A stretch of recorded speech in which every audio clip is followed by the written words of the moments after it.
Hey guys, it's Kevin Correia of Team Correia Real Estate. Just checking in here. Final video of the year. It's been a very crazy and interesting year here.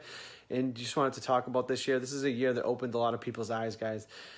You know, you realize how strong you were financially or how weak you were financially. If you ran a business, you realize maybe you had some holes in your business. Maybe you weren't prepared for something like this. Obviously, nobody expected this.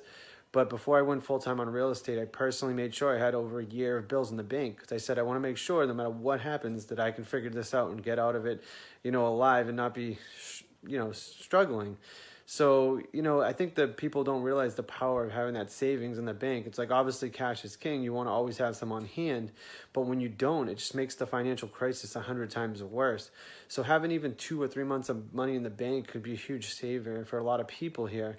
So next year, we really need to think about how we're spending our money and saving, doing different things like that.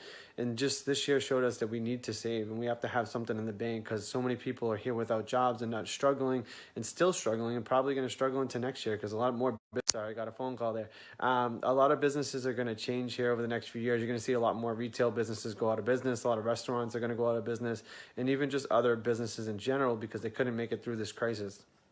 So the big thing that's taught me this year, I saved obviously before, so I wasn't an issue because I always think ahead.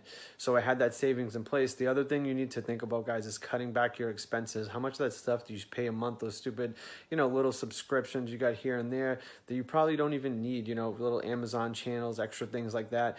Time to cut back. We actually started cutting back the year before because in any economy, guys, it's going to go down. It's been going up for almost 10 years straight now. So there was bound to have a downturn, whether it was this or something else. We knew that and we planned ahead and we started cutting expenses in our business last year to make sure if something hit, we were going to be ready for that. So I don't think enough people think about things like that and plan ahead. So the two things you want to do this year is you want to start saving and you wanted to cut back on those expenses. So hopefully you guys woke up and did that this year. And this was the year that kind of showed you how, strong or how strong your job wasn't. So, we got lucky. We were in one of the fields that actually did great during this recession, but some people weren't so lucky. So, that situation could have been different. But if we saved, so no matter what happened during this recession, we were fine because we knew to plan ahead for bad times, whether it was this or something else, we just knew. So guys, think about that. And, as you reflect on this year and how crazy it was, think about, having that money in the bank and cutting back expenses and how much that's going to change your life moving forward here in the future. I know we want to go out and have the nicest car, the nicest this, the nicest that. Well, sometimes that's going to kick you in the butt when something like this happens. So it's not always about that logo on that car that's going to make you guys happy. At the end of the day, you want to be safe and sound with your family.